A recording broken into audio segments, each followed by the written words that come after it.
प्रथमतः हे जे आंदोलन आहे हे विद्यार्थ्यांसाठी आंदोलन आहे आणि त्या आंदोलनामध्ये कुणाल कामरा नावाची कोण एक व्यक्ती येते आणि आमच्या हिंदू आराध्य दैवत आमचं प्रभू श्रीराम यांचा अपमान करतो आणि ये जो सरकार है जो कर रही है ये बहुत सालों से कर रही है। हमने देखा है कि बस सीता के पती का नाम लेके म्हणजे आमच्या प्रभू श्रीरामांना त्याला रिस्पेक्ट देता येत नाही। सोशल मीडियावर तो तिथे यांचं आंदोलन विद्यार्थ्यांसाठी का धर्मविरोधी आंदोलन आहे आणि यांचं जर आंदोलन विद्यार्थ्यांसाठी आहे तर यांनी फक्त विद्यार्थ्यांचे प्रश्न उपस्थित करावे, बाकी कुठले प्रश्न उपस्थित करू नये। तर त्यासाठी मी कुणाल कामराची आपले पिंपरी चिंचवड पोलीस आयुक्तालयामध्ये सायबर क्राईम कडे मी तक्रार दिलेली आहे, लीगल तक्रार दिलेली आहे आणि त्याच्यावर त्वरित ऍक्शन करण्यात यावी ही प्रॉपर तक्रार दिली।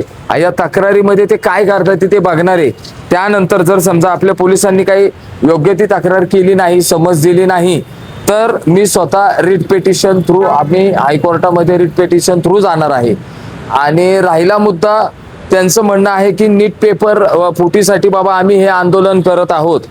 तर 2012 साली 2013 साली जम्मू काश्मीर मध्ये पण झालं होतं हे आंदोलन। 2012 साली तमिळनाडूमध्ये पण अशा प्रकारची काही वैद्यकीय परीक्षांमध्ये घोटाळा झाला होता। तर काँग्रेसची जी दुसरी पार्टी आहे, काँग्रेस जनता पार्टीची आप पार्टीची जी दुसरी पार्टी आहे, मला एवढाच प्रश्न आहे अभिजित दिपकेंना की आपण याचा सुद्धा फॉलोअप घ्यावा।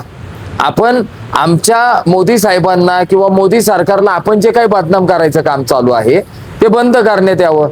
मोदी साहेबांची कुठेही तानाशाही नाहीये किंवा कुठेही असं काही चुकीचं काम घडलं नाही। आज देश प्रगतीच्या वाटेवर काम करत आहे। 2014 साली सुद्धा उत्तर प्रदेशमध्ये CPMTच्या प्रश्नपत्रिका फुटलेल्या होत्या। अभिजित दिपकेंनी याचा सुद्धा फॉलोअप घ्यावा। अभिजित दिपकेंनी याच्यासाठी सुद्धा आंदोलन करावं। फक्त त्यांना 2000 साली आत्ताच्या 2025 आणि 26 सालीच काय ह्या गोष्टी दिसतात ते, आधी कुठे होते अभिजित दिपके? 2011 साली सुद्धा हरियाणामध्ये सेम अशीच परिस्थिती होती।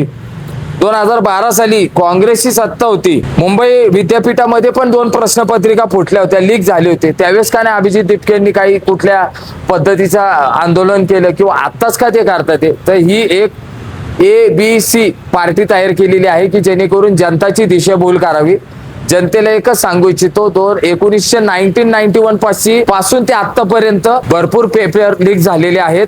1991 मध्ये UPSCचा पेपर लीक झाला होता, याची सुद्धा जनतेने माहिती घ्यावी व हे जे दिशाभूल करण्याचं काम आहे त्वरित थांबवावं।